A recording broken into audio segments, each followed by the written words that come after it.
నమస్తే, welcome to BC7 news. నా పేరు మాధురి. ఈ రోజు అయితే మనతో పాటు బీసీ సంఘం అధ్యక్షులు ఎర్ర సత్యం గారు ఉన్నారు. ఈ నెల 27న అయితే భారీ ధర్నా జరగబోతోందని మనకు తెలిసింది. అసలు ధర్నా ఎందుకు చేయబోతున్నారు, ఇందిరా పార్క్ వద్ద ఇంత పెద్ద ధర్నాకి కారణం ఏంటి, అన్నీ కూడా ఆయన మాటల్లోనే తెలుసుకుందాము.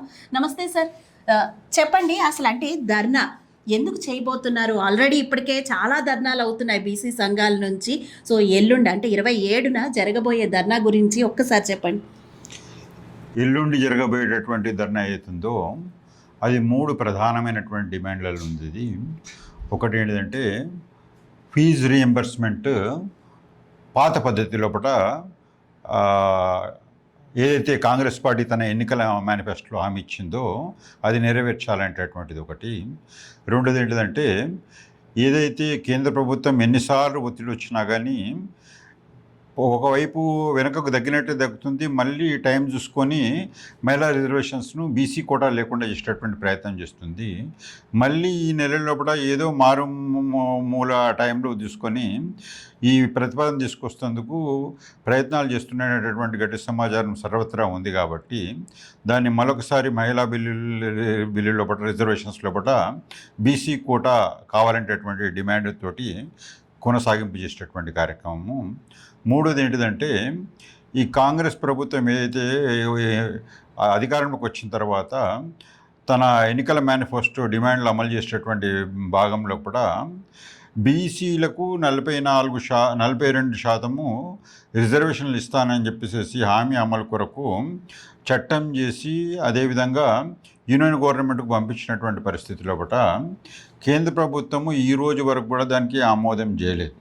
గత మున్సిపల్ ఎన్నికల సందర్భంలో ఏంటంటే పార్లమెంటులో కూడా మేము ఇది పరిశీలనలో ఉంది అని చెప్పేసి ఎలక్షన్స్ కొరకు దాన్ని ప్రమోట్ చేసినట్టు చేసి ఆ తర్వాత ఇంతవరకు దాని మీద ముందుకు పోకుండా పార్లమెంట్ సమావేశాలు ఏర్పాటు చేసుకుంటూనే పోతుంది తప్ప ఏదైతే ఫెడరల్ గవర్నమెంట్ స్ఫూర్తి ప్రకారము ఏ రాష్ట్రంకు ఆ రాష్ట్రం ఉన్నటువంటి అధికారాలను అమలు చేయాలనేటటువంటి చిత్తశుద్ధి లోపం చేస్తుంది కాబట్టి ఈ 3 ప్రధాన డిమాండ్లతోటి మనము ఈ ధర్నా 21వ తారీఖు నాడు పెద్ద ఎత్తున చేసేటటువంటి కార్యక్రమం అనేటటువంటిది ఉంది. అయితే ఇందులో ఏంటిదంటే మీరు అన్నట్టు ఫీజు రియంబర్స్మెంట్ మీద ఈ మధ్యకాలంలో కూడా ధర్నాలు ఎన్నో జరుగుతున్నాయి అనేటటువంటి విషయం కూడా వాస్తవమే. అయితే ఏంటిదంటే ఫీజు రియంబర్స్మెంట్ మీద గత 10 సంవత్సరాలుగా బకాయిల చెల్లింపుల కొరకు ఏదైతే ధర్నాలు రాస్తారోకోలు వగైరా జరుగుతున్నాయో దాని నుంచి అసలైనటువంటి అంశం కొరకు ఈ ధర్నాన్ని మేము ఉపయోగించుకున్నాము. దాని కొరకే మేము ఈ నెల మొదటి వారంలోనే ఈ ఫీజు రియంబర్స్మెంట్ ధర్నా కొరకు పెద్ద ఎత్తున సమీకరించాలనే ఉద్దేశంతో మేము డిక్లేర్ చేసిన తర్వాత వివిధ రాజకీయ పార్టీలు కూడా దీన్ని అందుకోవడం అనేటటువంటిది మేమైతే మాకేమైతే సంతోషమే, దానికి హర్షిస్తున్నామో, మాకేం బాధ లేదు. వాళ్ళందరికీ కూడా మేము ఆహ్వానం కూడా వెళ్ళినాం, మద్దతు కూడా తెలిపినాము. ఎవరు ఫీజు రియంబర్స్మెంట్ కొరకు ఎప్పుడు చేసినా కానీ దీన్ని ఆటోమేటిక్గా మేము ముందుంటాం, మా బాధ్యత. ఎందుకంటే ఈ రాష్ట్రంలో కూడా ఫీజు రియంబర్స్మెంట్ అనేటటువంటి ఐటెంకు మేము సృష్టికర్తలు కాబట్టి దీన్ని ఏ రూపంలో వచ్చినా కానీ మేము స్వాగతించాల్సినటువంటి పరిస్థితి మాకు ఉంటుంది. అదేవిధంగా ఈ గత 10 సంవత్సరాలుగా ఏదైతే అవుతుందో ఈ ఉద్యమాలన్నీ కూడా బకాయిల చెల్లింపుల కొరకు మాత్రమే జరుగుతున్నటువంటి ఉద్యమాలు ఇది. అయితే మేము ఇందులో వేరే కోణం తీసుకున్నాం. ఏంటిదంటే బకాయిలు కాదు, బకాయిల కొరకు మీరు 10 సంవత్సరాలుగా ప్రతి ప్రభుత్వం మీద చేస్తున్నాము. వాళ్ళు ప్రతి సంవత్సరము ఏదో రకంగా ₹1, ₹2 వదులుకుంటూ దాన్ని ప్రతి సంవత్సరము నిరంతరం విద్యార్థులకు ఆందోళనలకు కారణమవుతున్నారు. అయితే మేము ఆ కోణం తీసుకోలేదు. మేము తీసుకున్నటువంటి కోణం ఏంటిదంటే 2023 ఎన్నికల లోపల కాంగ్రెస్ పార్టీ దానికి డిఫరెంట్గా ఒక హామీ ఇచ్చింది. ఏం హామీ ఇచ్చిందంటే పూర్తి స్థాయి ఫీజు రియంబర్స్మెంట్ అనేటటువంటి హామీ ఇచ్చింది. అది అమలు చేయాలంటున్నాం. పూర్తి స్థాయి ఫీజు రియంబర్స్మెంట్కు బకాయిల చెల్లింపులకు పూర్తిగా తేడా ఉంది. ఇదేంటిదంటే ఎస్సీ ఎస్టీలకు మైనార్టీలకు ప్రతి కాలేజీ లోపల ఎంత ఫీజు ఉంటే అంత చెల్లించేటటువంటి విధానం గత 10 సంవత్సరాలుగా జరుగుతుంది. అయితే బీసీలకు వచ్చే వరకు 2013 తర్వాత 2 రకాలుగా దీన్ని డివైడ్ చేసినారు. ఒకటేమో మొదటి సంవత్సరము 10,000 ర్యాంక్ అన్నారు, ఆ తర్వాత 35,000 ఫీజు మాత్రం ఇచ్చేటటువంటి సిస్టమ్ అనేది కంటిన్యూ చేస్తుండ్రు.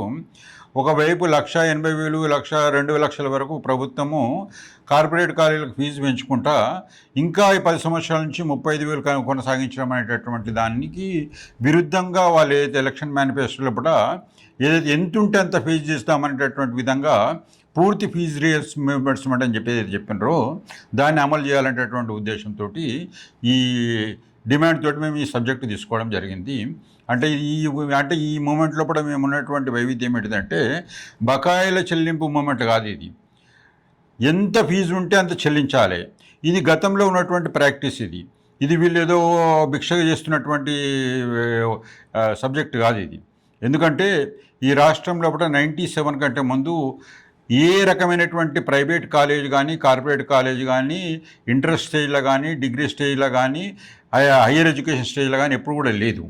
97 లోపల మొట్టమొదటిసారిగా 5 ఉన్నటువంటి కార్పొరేట్ కాలేజీలను 50 కాలేజీలకు పెంచేటటువంటి క్రమం లోపల మాకు ఆనాడు ఉన్నటువంటి చంద్రబాబు నాయుడు ప్రభుత్వం ఏం చేసిందంటే మీకు ఏమి ఇబ్బంది కలగకుండా నేను ఏదైతే 7,500 ఫీజు మేమైతే ఏర్పాటు చేసినామో బీసీలకు కానీ అందరికి కానీ ఆ 7,500 మేము స్కాలర్షిప్ రూపంలో ఇస్తామని చెప్పినారు. అది కంటిన్యూ చేసినారు ఎప్పటివరకు 2007 వరకు. 2007 తర్వాత వచ్చినటువంటి రాజశేఖర రెడ్డి ప్రభుత్వం ఏం చేసిందంటే ప్రైవేట్ కాలేజీలను కార్పొరేట్ కాలేజీలు అన్నీ కూడా రెడ్లకు వెల్మలకు అమ్మలకు ఉన్నాయి కాబట్టి వాళ్ళ కోరిక మీద ఏంటిదంటే 7,500 ఫీజును 35,000కు పెంచుకోవడం జరిగింది. ఈ పెంచుకోవడం కారణంగా ఒక్కసారి అసమతుల్యత ఏర్పడినప్పుడు ఆ రోజు ఉన్నటువంటి ఉద్యమ స్వరూపంలో కూడా మేము ఏం చేసినామంటే ఎస్సీ ఎస్టీ అప్పుడు కూడా ఇటువంటి పరిస్థితి ఎస్సీ ఎస్టీలకు పూర్తి స్కాలర్షిప్ సిస్టమ్ ఉండే బీసీలకు మళ్ళీ 7,500కే కుదించేటటువంటి పరిస్థితి నుంచి మేము ఓవర్కమ్ అవుతందుకు మేము ఆ 35,000 ఫిలప్ చేయాలనేటటువంటి ఉద్దేశంతో వాళ్ళని మేము ఆ రోజు మేము డిమాండ్ లోపల ఉద్యమ రూపంలో పెట్టినాము. దాన్ని మేము సాధించుకున్నాము.